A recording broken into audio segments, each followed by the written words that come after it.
ಈ ವಿಡಿಯೋದಲ್ಲಿ DNS records ಬಗ್ಗೆ ಮಾತಾಡೋಣ.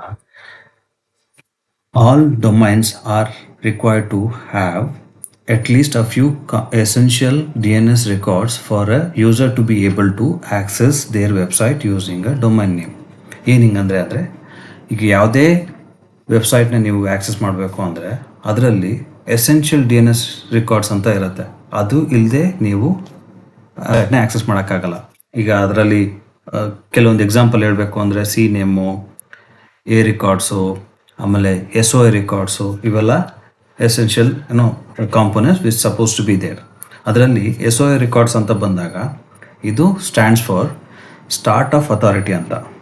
ಇದರಲ್ಲಿ ಈಗ ಸಬ್ ಕಾಂಪೋನೆಂಟ್ಸ್ ಇರುತ್ತೆ. ಅದರಲ್ಲಿ like primary name server, email address of an administrator, serial number, refresh interval, retry interval, expiration limit, ಆಮೇಲೆ ಮಿನಿಮಮ್ TTL, ಈ 7 ಕಾಂಪೊನೆಂಟ್ಸ್ ಇರುತ್ತೆ.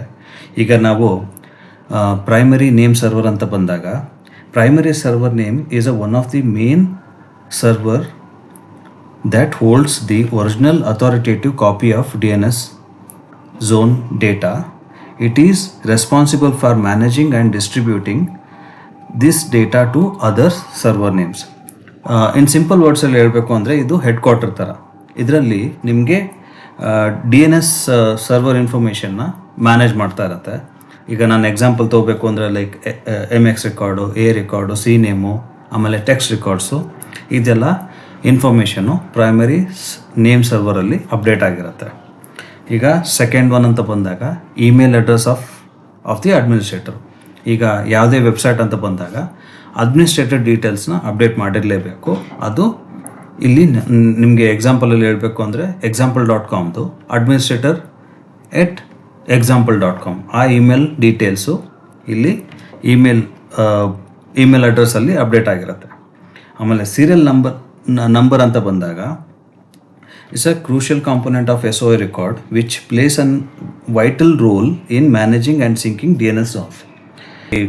ಮೇನಾಗಿ ಏನೇನು ಮಾಡ್ತದೆ ಅಂದರೆ version control, change notification, zone transfer coordination, format, ಆಮೇಲೆ ಪ್ರಿವೆನ್ಷನ್ ಆಫ್ ಸ್ಟೇಲ್ ಡೇಟಾ, ಇವೆಲ್ಲ serial number ಅದು ಓನ್ ಮಾಡುತ್ತೆ. ಇದರಲ್ಲಿ ನಾನು ಆಗಲೇ ಹೇಳ್ದಂಗೆ ಲೈಕ್ ವರ್ಷನ್ ಕಂಟ್ರೋಲ್ ಅಂತ ಬಂದಾಗ ಈಗ ವರ್ಷನ್ ಅಂತ ಇರುತ್ತೆ, ಲೈಕ್ ಅದು ಯಾವುದೋ ಓಲ್ಡ್ ವರ್ಷನ್ ಇದ್ದರೆ ಅದನ್ನು ಅಪ್ಡೇಟ್ ಮಾಡ್ಕೊಳ್ಳೋದು ಇದು ಸೀರಿಯಲ್ ನಂಬರ್ ರೆಸ್ಪಾನ್ಸಿಬಿಲಿಟಿ ಆಯ್ತಾ. ಆಮೇಲೆ will go to next one, refresh interval. How often secondary server should check for updates. ಇಲ್ಲಿ ನೀವು ನೋಡ್ತಿರೋ ಹಾಗೆ ಈಗ ರಿಫ್ರೆಶ್ ಇಂಟರ್ವಲ್ ಅಂತ ಬಂದಾಗ ಸೆಕೆಂಡ್ರಿ ಡೊಮೈನು ಸರ್ವರು ಅದು ಎಷ್ಟು ಫ್ರೀಕ್ವೆಂಟಾಗಿ ಅದು ಚೆಕ್ ಮಾಡ್ತಾ ಇರಬೇಕು ಪ್ರೈಮರಿ ಡೊಮೈನ್ ಹತ್ರ, like to get the latest information. Retry interval, ಈಗ ಯಾವುದೇ ವೆಬ್ಸೈಟು ಫೇಲ್ ಆಗ್ತಿದೆ ಅಂದರೆ ಅದು ಎಷ್ಟು ಸಾರಿ ಅದು ರೀಟ್ರೈ ಮಾಡಬೇಕು, how frequent it has to retry, ಅದು ರೀಟ್ರೈ ಇಂಟರ್ವಲಲ್ಲಿ ಡಿಫೈನ್ ಆಗಿರುತ್ತೆ. ಎಕ್ಸ್ಪಿರೇಷನ್ ಲಿಮಿಟ್ ಅಂತ ಬಂದಾಗ specify the maximum amount of the time a secondary domain server can continue to serve the data from a zone if it can not successfully connect primary domain server. Primary domain reach ಆಗ್ತಿಲ್ಲ ಅಂದಾಗೆ secondary domain it can keep on providing this or serving the requirement which is coming from the user. ಈಗ ಅದು how long it can provide the support ಅನ್ನೋದಕ್ಕೆ ಇದು expiration ಲಿಮಿಟಲ್ಲಿ define ಆಗಿರುತ್ತೆ. ಆಮೇಲೆ ಈಗ time to leave ಅಂತ ಬಂದಾಗ ಈಗ ಟೈಮ್ ಟು ಲೀವ್ ಅಂದರೆ ಯಾವುದೇ ವೆಬ್ಸೈಟ್ ಅಂತ ಬಂದಾಗ ಇದು DNS ಅಲ್ಲಿ ಕ್ಯಾಶ್ ಆಗಿರುತ್ತೆ.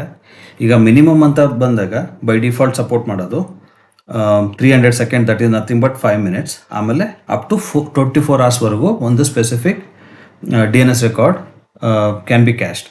ಅದಾದಮೇಲೆ ಇಟ್ ಹ್ಯಾಸ್ ಟು ರಿಫ್ರೆಶ್. ಈಗ ನೀವೇನಾದರೂ ನೀವು ವೆಬ್ಸೈಟ್ನ ಸೆಟ್ ಮಾಡ್ತೀರಾ ಅಂದಾಗ like minimum 5 minutes. From there you can set based on your requirement like 20 minutes ಇಲ್ಲ 1 or 2 hours based on your requirement you can go for like caching the specific details up to 24 hours. That's it for this video. ಈ video ಇಷ್ಟ ಆದಲ್ಲಿ like ಮಾಡಿ, share ಮಾಡಿ, subscribe ಮಾಡಿ. Thank you for watching.